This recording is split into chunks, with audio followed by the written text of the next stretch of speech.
Hola a todos, en este vídeo os voy a estar dando unos tips y unos trucos que debéis de tener en cuenta si vais a cursar la asignatura de matemáticas de nivel superior. Antes que comenzar con esto, quiero decir que esta es una de las asignaturas más complicadas del IB, no solamente por el contenido en sí de esto, porque en esta asignatura dais todo relacionado con las matemáticas, o sea, entra todo, sino porque la complicación que tiene estas matemáticas es que los exámenes te suelen mezclar los temas. Entonces no solo es complicado el nivel, sino que hay veces que te mezclan temas que a menos que hayas practicado antes o hayas visto antes no sabes cómo realizar los ejercicios en el momento. Entonces es por eso que son tan complicadas. Y bueno, lo primero que destacar es que tienen 3 exámenes, la prueba 1, la 2 y la 3. La prueba 1 y la 2 duran 2 horas y cuentan un 30% y la prueba 3 dura 1 hora y cuenta un 20%. También hay que decir que la prueba 3 se suele practicar sobre todo a partir del segundo curso porque, ya digo, o sea, la primera vez que hagáis un examen de matemáticas con tiempo, que esté cronometrado y sin poder mirar apuntes, os vais a dar cuenta de que la sección, o sea, el examen en sí, prueba 1 y prueba 2, es como muy complicado porque tienen una sección que se llama la sección B y al principio os parecerá imposible hacerlo en el tiempo porque es algo bastante complicado al principio, pero bueno, como todo se puede practicar y se puede mejorar mucho. Pero bueno, como he dicho, los exámenes, sobre todo prueba 1 y prueba 2, se dividen en dos partes, la sección A y la sección B, y cada una, las secciones son ejercicios cortos que suelen ser más fáciles, o sea, van desde más fácil a más difícil en la sección. Los primeros ejercicios suelen ser fáciles, pero ya cuando te vas aproximando a la sección B se vuelven a ver se ponen un poco más complicados. Y esta sección equivale a más o menos a la mitad de la puntuación del examen, mientras que la sección B suelen ser 2 o 3 ejercicios con muchos apartados, el cual el primer ejercicio puede ser muy asequible, pero el último ya es mucho más complicado. Uno que es muy común que sale en la sección B es que te ponen cualquier tipo de ejercicio, yo que sé, con números complejos o con trigonometría. Y el último apartado de todos es demostrar por inducción matemática. Entonces, apuntaros bien que las demostraciones, sobre todo la demostración por inducción matemática, es algo que sale muchísimo en los exámenes, les encanta. Y es algo que a mí me cuesta un poco, pero se pueden rascar puntos. O sea, aunque no te salga todo el ejercicio bien, hasta que llegas más o menos a la mitad del ejercicio ya has ganado bastantes puntos. Entonces es importante repasarla para que salga lo mejor posible porque cae en un 70% de probabilidades en cada examen, ya sea en la sección A o la sección B. Y luego, otra cosa que hay que tener en cuenta es que para las matemáticas no solamente hay que practicar, sino que hay que estudiar.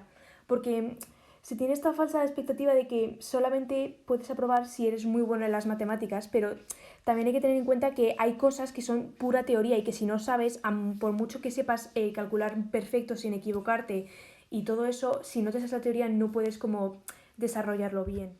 Por ejemplo, hay un tema en concreto que es el de los números complejos que se suele ser como más raro al principio porque es como una cosa completamente nueva que no has visto nunca antes porque son números que no son reales, es como un concepto más abstracto. Y ese tema sobre todo es donde más se puede complicar las secciones B y los ejercicios porque te suelen mezclar un montón de cosas y además ese tema también es mucho de teoría. Entonces, por ejemplo, ese tema hay que estudiárselo bien porque cuando cae en el examen no solamente te piden calcular cosas, sino que también tienes que tener en cuenta la teoría. Y luego, otra cosa que esto lleva más para el segundo año, que es donde se suele empezar a practicar la prueba test, es que como la prueba test consta de un ejercicio o dos con muchísimos apartados, estilo sección B. Lo que pasa que a veces lo que pasa en la sección B es que algunos ejercicios están como ligados, porque te dicen, a partir de lo anterior o empleando lo anterior, haz no sé qué. Entonces, lo complicado es que si no te salen los primeros apartados, te empiezas a desesperar y, claro, no te sale la mitad del ejercicio. Pero cuando te pasa eso es intentar hacer los ejercicios, los primeros ejercicios bien y si ves que no te salen, intentar pensar que los primeros siempre van a ser simples, no te van a pedir algo complicado, te van a pedir como algo muy simple. Entonces, si no lo estás viendo bien, para un momento, no pierdas la calma y si ves que es imposible, aunque sea el primero, pasas al siguiente. O sea, intentar como tener esa mentalidad de que no pasa nada si te lo dejas en un principio porque luego puedes volver. Porque luego seguramente que te das cuenta de lo fácil que es. Porque los primeros ejercicios apartados suelen ser fáciles. Y la manera de practicar la prueba 3 es haciendo secciones B. Y es un poco desesperante al principio porque a mí, por ejemplo, la primera prueba 3 me salió fatal porque era una sección B y yo tampoco practicaba muchas secciones B porque eran las más complicadas, entonces era como el triple de complicado, porque si no practicas secciones B y te ponen un examen que es más difícil que una sección B, pues te va a salir fatal. Entonces tampoco os esperéis con eso porque como todo se puede practicar y te va a ir saliendo mejor a medida, y además hay exámenes en internet y puedes practicar por tu propia cuenta. Otra cosa que tener en cuenta que es muy importante, hay ejercicios que se repiten continuamente en los exámenes, o sea, se repiten en el 90% de los exámenes y son como puntos asequibles. Las bandas de los exámenes suelen cambiar y no, o sea, utilizan unas diferentes para cada convocatoria, pero para llegar a la máxima puntuación, que es un 7, no hace falta tener la puntuación entera de las dos pruebas. Por ejemplo, en la prueba 1 y en la prueba 2, la puntuación máxima es de 110 puntos. Entonces, yo me sé que para tener un 7, con que tengas 73 puntos ya tienes el 7. O sea que hay ejercicios que puedes dejarte. Entonces, un truco también es intentar hacer los ejercicios, asegúrate de que los haces bien en la sección A, por ejemplo. Si tú sabes que hay un ejercicio que se te da bien y suele caer todo el rato, una estrategia es hacer ese ejercicio bien, asegurarte que tienes todos los puntos para así como tener ya puntos asegurados. Y luego otra cosa que hay que tener muy en cuenta a la hora de hacer los exámenes es el manejo del tiempo. En prueba 1 y en prueba 2 tenemos 2 horas para hacer el examen, y lo que es muy recomendable hacer es dedicarle una hora a la sección A y otra hora a la sección B. Aunque parezca una locura, la sección B, al tener una mayor complejidad, aunque sean pocos ejercicios, se le debe dedicar una hora, o sea, la mitad del examen, porque en la sección B hay muchos puntos también que son de rascar. En los primeros apartados te suelen preguntar cosas que son tipo sección A, pero a medida que van avanzando los apartados se van complicando y te van pidiendo cosas del apartado anterior y el nivel es más complicado, pero hay puntos que puedes sacar seguramente la sección B. Entonces, intentar también hacer eso, hacer la sección A en una hora, y aunque no hayas sacado la sección A, cuando pase una hora en el examen, pasa a la sección B porque es la mitad de la puntuación del examen. O sea, también es importante hacerla.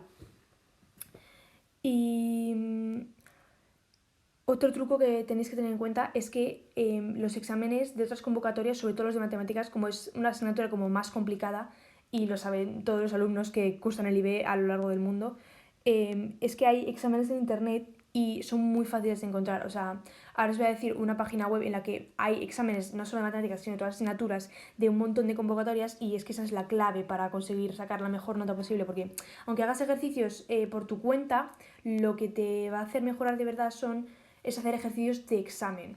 Entonces ahora os pondré una en la pantalla que podéis entrar y es súper fácil. Si no, también podéis buscar en español o en inglés, porque a lo mejor en inglés aparecen más.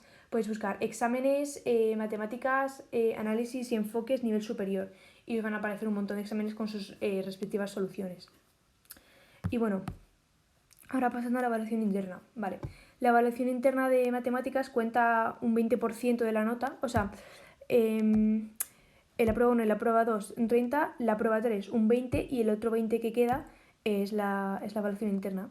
Y una cosa que hay que tener en cuenta, como en todas las evaluaciones internas de la monografía, es escoger un tema que, aunque no sea algo que te encante, que te apasione en algo. O sea, aunque digáis, joder, es que un trabajo de matemáticas es que no es nada llamativo, porque a mí que me importan las matemáticas, no sé qué, pero intentar escoger algo que os guste mínimamente, porque es que vais a tener que explicar todo en esta evaluación interna, porque en matemáticas explicas más o menos no solamente como la aplicación que tienen las matemáticas a algo de la vida real, sino que tienes que explicar como las matemáticas en sí del trabajo. Por ejemplo, si tú quieres hacer un trabajo que esté relacionado con la estadística o con muestras de la población, vais a tener que explicar teoría de estadística y todo eso. Entonces, aunque sea intentar hacer algo que no os cueste mucho. Por ejemplo, a mí me cuestan un montón las derivadas y las integrales, entonces yo no hice la evaluación interna con algo que tuviese que derivar, porque no solamente tienes que explicar eso, sino como que tienes que profundizar un poco más. Otra cosa es que hay que tener en cuenta que la evaluación interna parece así como complicado porque es un trabajo de matemáticas, pero en realidad si se hace bien tienes ya 2 puntos asegurados porque cuenta un 20% de la nota. Entonces, ahora os enseñaré también la banda de la evaluación interna, y veréis que tampoco hace falta hacerlo todo muy bien para tener buena nota en la evaluación interna. Y bueno, las partes del trabajo son estas: una portada y un índice que no es necesario, la introducción, y aquí es importante que os acordéis de esto, y es que tenéis que poner la motivación de la elección del tema, o sea, se tiene que ver reflejado si os gusta el tema que habéis elegido, o sea, si hay como un compromiso personal detrás de la elección del tema. Y tenéis que poner el objetivo de forma clara y concisa. O sea, en lo que he estado leyendo en los criterios de evaluación de esta evaluación interna es que les gusta mucho como que estén las cosas bien puestas y concisas, o sea, que no te enrolles. Luego después tenéis que explicar cómo habéis estructurado el trabajo. Por ejemplo, os habéis puesto primero las metodologías, luego las aplicaciones, o sea, qué habéis hecho primero y la metodología que habéis utilizado para aprender las cosas y o sea, las cosas que ponéis en el trabajo, o sea, todo lo que hayáis investigado, qué habéis investigado y de dónde lo habéis sacado. Luego el cuerpo del trabajo, que es lo más importante, que es poner la teoría matemática del problema o de la cosa que vayáis como a investigar y luego las aplicaciones y que esté todo bien enlazado, o sea, no podéis hacer como fundamento marco teórico y poner determinante, luego matrices, o sea, tenéis que estar como hilados, o sea, que no sean solo apartados, o sea, pueden ser apartados pero que tengan frases que lo hilen, que tengan conectores, o sea, que no sea como unos apuntes de matemáticas. Luego, en la conclusión hay que esmerarse mucho también porque hay que reflexionar sobre lo que se ha aprendido y una cosa que les gusta mucho para obtener la máxima puntuación es podéis referenciar otras cosas, por ejemplo, artículos que investiguen lo que habéis investigado o cosas relacionadas a lo que habéis investigado. También hay que poner cómo se han aprendido el fundamento teórico que habéis puesto en vuestro trabajo y, y cómo se ha cómo habéis explicado la teoría matemática, cómo os habéis enterado de lo que estáis poniendo en el trabajo. O sea, por ejemplo, si habéis visto vídeos, si habéis visto artículos, si alguien os lo ha tenido que explicar, ponerlo porque eso también les gusta y así también se ve reflejado el compromiso personal que tenéis para saber de lo que estáis hablando y hacerlo de la mejor manera posible. Luego también poner las limitaciones o problemas que hayáis encontrado al hacer el trabajo. Por ejemplo, si no encontrabais como algún artículo o algo que fuese exactamente lo que estabais buscando en relación a un tema, o si no encontrabais mucha bibliografía con la que apoyar vuestras reflexiones y posibles estudios que se puedan hacer a partir del trabajo que habéis hecho. Y bueno, ahora los criterios. Primero está el criterio A, que es la presentación, y este evalúa la coherencia de la exploración, que sea lógica y fácil de seguir. El criterio B, que evalúa la comunicación matemática, que utilicéis una notación adecuada. Esto es importante. En Word, cuando hagáis la evaluación interna, tenéis que meter las ecuaciones dándole al apartado de insertar y luego ecuación. O sea, no podéis poner un más simplemente dándole a la tecla de teclado. Tenéis que hacerlo bien, porque eso también lo evalúan. Luego, la definición de los términos clave cuando sea necesario. O sea, cuando estéis explicando la teoría matemática que está en vuestro trabajo, o sea, imaginaos que hacéis algo de vectores. No estéis todo el rato como definiéndolo todo, solamente cuando sea necesario, porque ellos también tienen en cuenta que las cosas sean concisas y claras. Y también pone que tenéis que utilizar un método deductivo, pero yo creo que esto es un poco más subjetivo. O sea, yo cuando he estado haciendo mi trabajo tampoco me han estado insistiendo mucho en esto, pero bueno, lo pone en la guía de los criterios. Luego el criterio dice el compromiso personal y este evalúa cómo de comprometido estás con la exploración y para demostrar, no solamente poniéndolo en la introducción, sino se nota también si de verdad te apasiona el tema, si estás explorando algo que no haya sido visto, que no sea muy común de ver.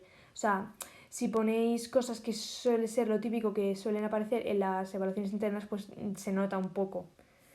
Luego la reflexión, el criterio de este evalúa cómo revisas, analizas y evalúas tu exploración. Y es importante que no solamente hagas reflexiones en la conclusión, sino que cuando estés explicando las cosas o aplicándolos a lo que estés explorando en el trabajo, que se vea que estás reflexionando. Por ejemplo, si tú estás aprendiendo, estás poniendo algo de teoría matemática y ves como que se puede resolver de una manera posible. Imagínate que tú tienes un sistema de ecuaciones y pones que puede ser hecho mediante Gauss o con métodos de sustitución y todo eso. Puedes reflexionar acerca de eso, puedes decir, ay mira, pues esto que se puede hacer de esta manera, se puede hacer así y esto implica que es algo fácil de entender, no sé qué, cosas así. O sea que cuando vayas tú diciendo las cosas que vayas poniendo lo que vayas pensando a la vez. Y luego el criterio E es el uso de las matemáticas, que este solamente lo tenemos nosotros de nivel superior. y es que tenéis como que emplear unas matemáticas que estén a la altura de la asignatura, porque como son las más avanzadas, no podéis hacer como un trabajo que sea demasiado simple. O sea, aunque hagáis algo medianamente normal, el hecho de que pongáis algo en vuestras aplicaciones que sea como muy complicado, ellos lo tienen en cuenta. Puedes poner, mira, pues todo lo que he estado todo lo que he estado explorando en esta investigación se puede aplicar al área de la tecnología y puedes explicar así de manera breve cómo se aplica eso. O sea, aunque no lo expliquéis de todo detalladamente, algo muy complicado, el hecho de que lo incluyáis lo tienen en cuenta. Y también este evalúa la claridad y la manera lógica al hacer los razonamientos y los cálculos matemáticos. Y bueno, eso sería todo por el vídeo de hoy.